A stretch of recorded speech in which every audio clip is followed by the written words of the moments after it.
Okay, so many emotions from this episode. All right, so the first task was brutal. I believe they call it the sickener.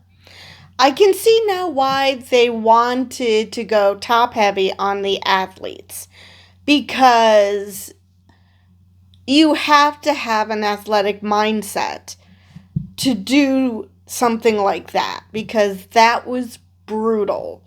I don't think they've ever done anything so brutal on this show.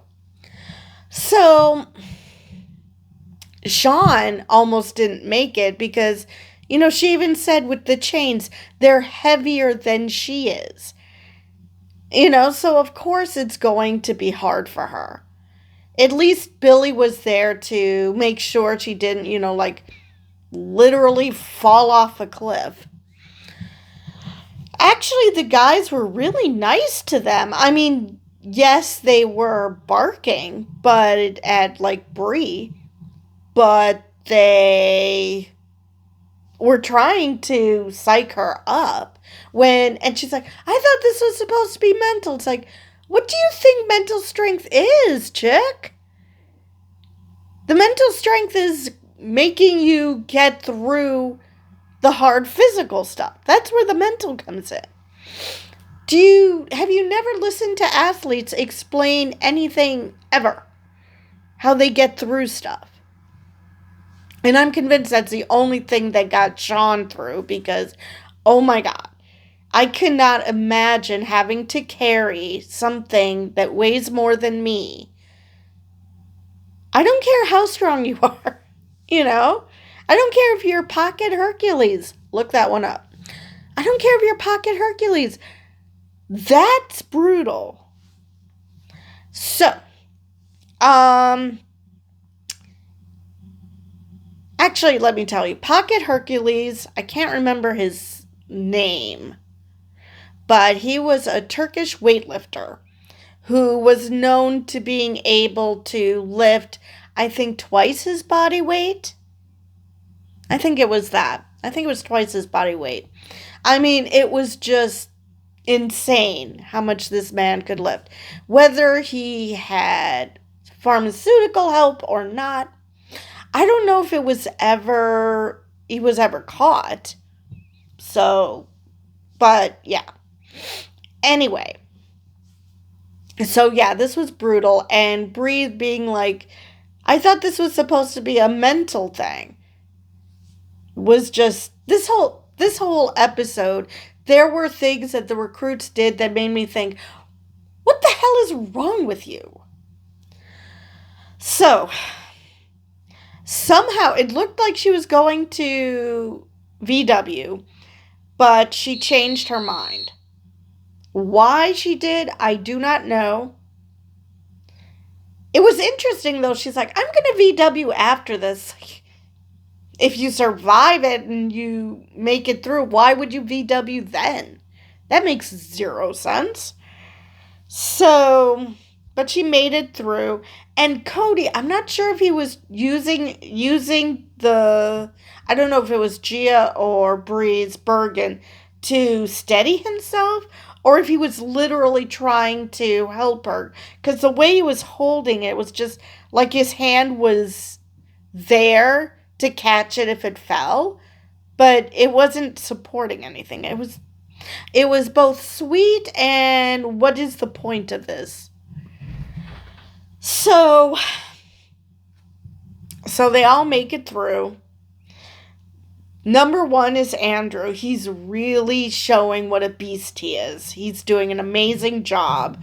I bet Sean is super proud of him. I mean, I'm sure she was anyway, but to actually watch him do something and succeed as opposed to being depressed because, like he said, he got fired from 9 jobs in 5 years, which is basically what happens when you're cut. It's got to be gratifying to him. It's got to be gratifying to Sean. Now, so they all make it through. And I'm just waiting for Bree to say, okay, I've had enough. Randall was the one who's already thinking about it. And that was before he saw the videos from home. So they all see the videos from home. We saw the kids. I don't know if that was just for Andrew. I think it was for both Andrew and John. And the staff was amazed that how Sean went from crying, and seeing her parents, seeing her kids, and okay, time to go back to work. And she just snaps back into competitive mode. And they were like, whoa, I'm sorry, this was drilled into her since she was little. Of course that's how she's going to react.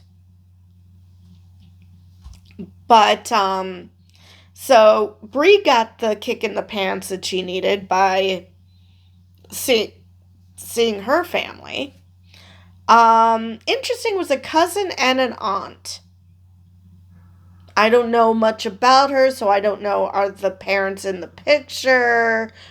Why was it just a cousin and an aunt? Or maybe they just didn't show it all. That's possible too. We see a little bit from Cody, from his wife Robin, saying how, I'm sure you're making friends and, doing what you have to do. And it's like, if you only knew, I really would love to be on a fly on the wall at their house to see the reaction that Robin would have to the fact that literally nobody on this show likes Cody. That everybody think he's a jerk. Which comes to bite him back seriously in the butt in the next part. So the staff saw that when Randall was listening to his wife and kids, and even though she was being motivating, they could see he wants to go home. Which, not a good sign. It's ironic he told Bree, you're stronger than you think you are. And then this happens. I mean, I get it. You want to see your family. You want to see your friends. This is hard, especially after the day they had, which wasn't over with. So,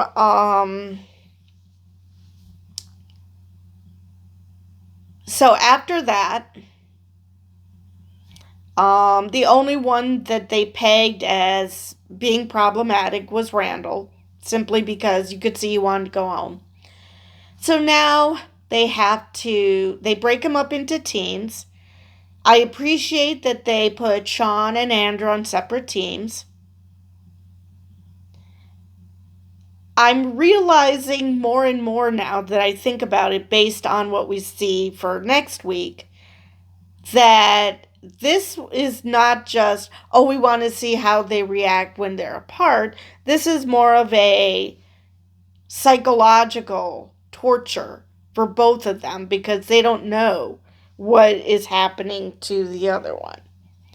So they break up into two teams, and this is where Cody's attitude throughout this season comes back to bite him in the butt. He was such a jackass.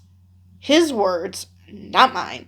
He was such a jackass that the girls are just not even listening to him anymore. They finally put their foot down. It's like, but he's actually telling you the right thing at this point. I mean, they see an irrigation ditch and they think it's a riverbed. I'm sorry. How do you mistake those two? Have you never seen a river? What is it about a river that screams perfect symmetrical cement? I'm sorry, what? That Cody shouldn't have to even tell you that it's an irrigation ditch. Now, did I know that that's what it was? No. Did I know it wasn't a riverbed? Yes, yes, I did.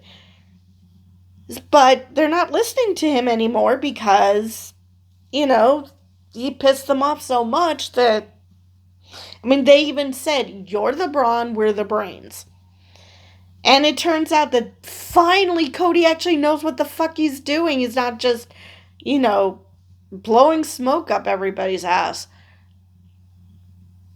The part of that got me though was, do any of you know how to use a compass? I've used a compass, but never to navigate. So, used it as a paperweight? Seriously, what other reason do you have to use a compass if not for navigation? I mean, are you talking about the compass in your car that tells you which direction you're going? I mean, seriously, I do not know what that meant. I can see the frustration that people have with him. But at the same time, you know, if you don't know what the fuck you're doing, maybe try listening to Cody. Because maybe once in his life he might be right about something. Like knowing that an irrigation ditch is not a riverbed. Anyway, so they were doing, they somehow managed to stumble both times to find their rendezvous points, the RVs. And I don't think it was because of any, you know, special knowledge. They just managed to stumble where they were supposed to go. And Bree's like, this has got to be the safe house. And they were hesitating. They were hesitating long enough to get captured. It's like, oh my God, what the hell? It's a storage container. I mean, one of you can go in, look around. Yes, this looks like a safe house. Let's all go in. Instead, they're all standing out in the open. Guys, you're being hunted. It's a drill, but it's not a drill. What the hell, guys? So they get captured. The other team, Andrew, up to the first RV point, was great. And that's when things went downhill. So they were doing well, and then suddenly, because they weren't finding, they were, following the riverbed because at least one of them, if not all three of them, knows what a fucking riverbed looks like. And it's like, we're not seeing smoke. Guys, you're being hunted. You are meeting a contact who's supposed to remain, free.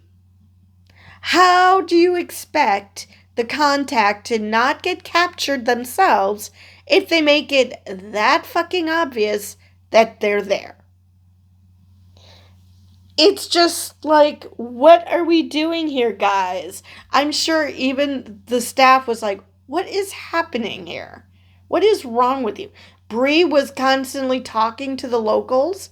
It's like, I'm sorry, I realize she's young, but do they not teach the Vietnam War at all in schools anymore? Because, yeah, that is basically straight out of Vietnam. You do not talk with the locals because you do not know if said locals are on your side or on the bad guy's side. They could be Viet Cong. They could just be informants for the Viet Cong. That is where this comes from. What are you doing to asking locals, where is this place? Wearing fatigues so people know you're obviously American military. Or at least military. What is wrong with you? That is why they tell you, this is your compass, this is how you read a map. That's why they teach you all this. So you don't have to ask people like dumb tourists, where is this place? Where is that place? Anyway. All right. So we have that. So they eventually get captured as well. And when they get captured, the dog set off Randall, and he immediately VWs, which bummed out everybody on the staff. They were so bummed that he was doing this now because, well, he was their strongest recruit. Well, one of their strongest recruits. And he's just VWing. He said it's too real. Okay, now, this could go one of two ways. Either the dogs barking freaked him out, which, fair.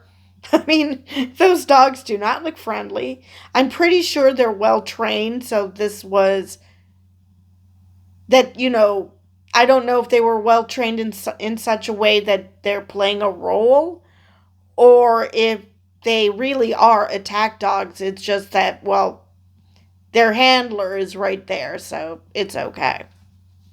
But regardless, either that or he has seen the show, which I mentioned this before. Have you guys not watched the show? Because it's different when a barking, growling dog is in your face. I certainly would not want to be around those dogs. That's fine. Or he's seen the show and it's like, nope, don't feel like being tortured. Thank you very much. That's a possibility too. So everybody's captured, and we see scenes from the interrogation. And now I understand the absolute brilliance of having a married couple make it to the end. Because I'm sure that this would have bummed everybody out if there were no married couples, no couples in that made it to the end. And that is simply so they could fuck with them so bad. They are mind fucking with them because you see Sean being tortured, being her head being pushed underwater while Andrew watches. And that has to be the worst type of torture, to see his wife being harmed. And he has to decide what is he going to do. Now, if he is smart, he will save Sean. Now, I can't imagine, based on what I've seen of previous seasons, that would be the wrong answer. Normally, it's is your life in danger? Nope, then you shouldn't have. But, this is Sean. Now, it it could turn out that it was the wrong answer, that her life was not in danger. I don't know. I don't know what we're going to go with. But he obviously has to do something to protect Sean. So,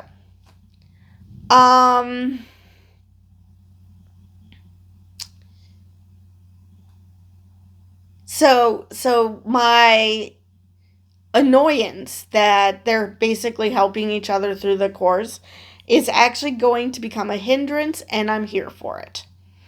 Obviously, I don't condone torture, but in this context, it's brilliant because they can use their love against each other. I think it was Gia who is getting water dumped on her head. Not sure. Not sure what caused that, but so yeah. Um I still am so looking forward to their interrogation of Cody, especially if they have a female interrogator interrogating Cody. I mean, Cody has some sweet moments like um, telling Bria that she needs to quiet her mind in order to get through this, but at the same time, he's been more jerk than cheerleader.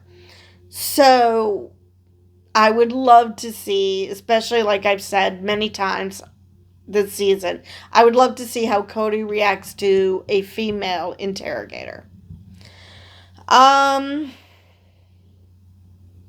and it's going to be very interesting for that said female interrogator to actually have someone who's more on her eye level in Sean. Well, none of the girls are particularly tall, but Sean is the shortest. So that's going to be also very interesting that she doesn't have to crane her neck. Um, or maybe the guys will interrogate Sean. I don't think she will mentally break because she's been through so much. You know, gymnastics training was literal torture, so this isn't going to be anything new to her. Um, it's just a matter of how far they take it. So yeah, next episode's going to be very interesting. I'm bummed that Randall VW'd. I was looking forward to seeing if he would survive the interrogation. So yeah, this is going to be interesting. I'm looking forward to it. I can't believe that next episode. Oh, excuse me. I can't believe next episode is the last episode of the season. That is going to. That's a bummer, but I'm also excited to see who survives because not all of them are going to survive. The question becomes who falters. So, I believe that is all I had for this episode. So with that, I will see you guys in the next one.